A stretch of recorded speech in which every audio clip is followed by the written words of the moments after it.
শরীয়তপুরের নড়িয়া উপজেলার নালতা গ্রামে ঢুকলেই চোখে পড়ে এক অবাক করা দৃশ্য। গ্রামের সরু রাস্তার পাশে সারি সারি বহুতল ভবন। বিভিন্ন রঙে রাঙানো এসব বাড়িতে আছে সুন্দর বারান্দা, টাইলস করা প্রবেশপথ এবং ঝকঝকে কাচের জানালা। পাশেই নারকেল গাছ ঘেরা পুকুর ও সরু পথ। স্থানীয়দের কাছে এই গ্রাম এখন পরিচিত ইতালি গ্রাম নামে।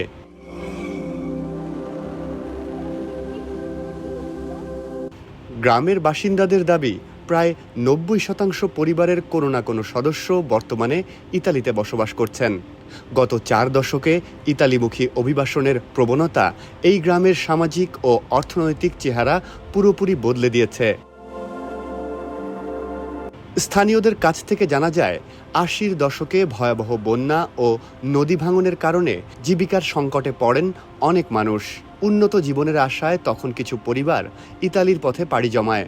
তবে তাদের সাফল্যের গল্প ছড়িয়ে পড়লে আত্মীয় স্বজন ও প্রতিবেশীরাও একই পথে হাঁটতে শুরু করেন।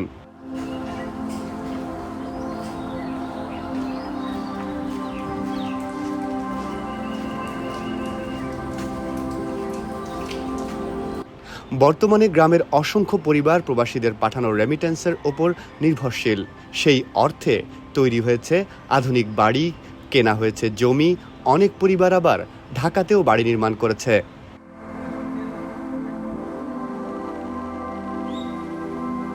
স্থানীয় কৃষক ফারাজ আলী বলেন, বৈধভাবে ইতালি যাওয়ার সুযোগ আগের তুলনায় কঠিন হয়ে পড়েছে। গত কয়েক বছরে বৈধ পথে অভিবাসনের খরচ অনেক বেড়েছে। আমার বড় ছেলের খরচ গেছে ৮ লাখ টাকা, ৮.৫ লাখ টাকা। আর আমার ছোট ছেলে ধরা খাইছিল, তার গেছে ১৩.৫ লাখ টাকা। আগের মতো টাকা নেই, পরিশ্রম বেশি, টাকা কম। আর আগে যারা গেছে এরা টাকা কামাইতে কম। এই দেশের মানুষ কেউ ৮টা-১০টা বাড়ির মালিক আছে ঢাকা শহরে, কিন্তু এখন মান কম। তখন মনে করেন হয়তো খাইলে মাসে ১ লাখ টাকা কামাইতে পারে। আবার কেউ ৩ লাখ টাকা কামায়, ৪ লাখ টাকা কামায়। কেউ যারা দোকান ব্যবসা বাণিজ্য দিয়েছে এখন তো কোনো বিকল্প নেই। আমাদের নলতাতে শিক্ষিত হার নেই, কারণ সব ইটালি যাবে। বাপ ইটালি, ভাই ইটালি, পোলা একজন আছে বা ২জন আছে, তারা লেখাপড়ার দিকে নেই ইটালি যাওয়ার জন্য, মানে টানপন করে ঘুরে বেড়ে কদিন, এরপরে আস্তে আস্তে লিয়ে গেছে। এলাকার অনেকের মতে, অনেক তরুণ স্কুল পড়ুয়া শিক্ষার্থীদের বড় একটি অংশ উচ্চশিক্ষা নেওয়ার পরিবর্তে ইতালিতে যাওয়ার পরিকল্পনা করছে।